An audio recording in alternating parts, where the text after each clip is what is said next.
Thanks, Rachel. Now to a developing story out of New Haven this morning. 2 people are dead, the victims of a really bad car crash. Fox Connecticut's Anthony DiLorenzo is live on the scene with all the details. Anthony?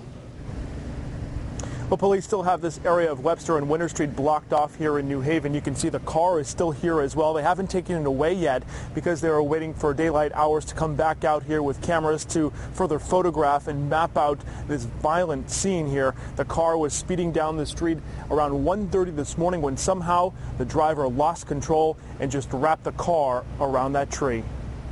A mangled Mercedes wrapped around a tree on the corner of Webster and Winter Streets in New Haven, killing the 2 occupants. Police were called by neighbors who heard the violent crash around 1:30 this morning. First responders arrived and found the gruesome crash. It appears that they were coming southbound on Webster, somehow lost control and impacted the tree with the passenger side of the car and spun around the tree, and the whole passenger side, or the whole passenger seat, was actually over in the driver's seat when we got here. The roof had to be cut off to get to both men, who were pronounced dead on the scene. The driver's described as a 31-year-old man from West Haven. His passenger, a 26-year-old New Haven man who reportedly works at Yale University.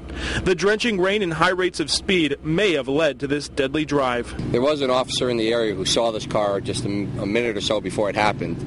He saw it at a high rate of speed, and he was actually in the process of turning around to come look for the car, and he came up this way to look for the car because as it came up Webster Street, and when he got here he found the car in this position. One New Haven investigator even described this wreck as one of the worst he's seen in his career. Along with the wet roads as well as speed as being a factor, police are also looking at one more indication that may have caused the crash. The fact that this Mercedes had different tires on it and the treads were all different may have made this car less apt to stay on the road. At this point, that's all being looked into, and the names of the victims have not yet been released. Reporting live in New Haven, I'm Anthony DiLorenzo, Fox Connecticut. Anthony, thanks. Now to a Fox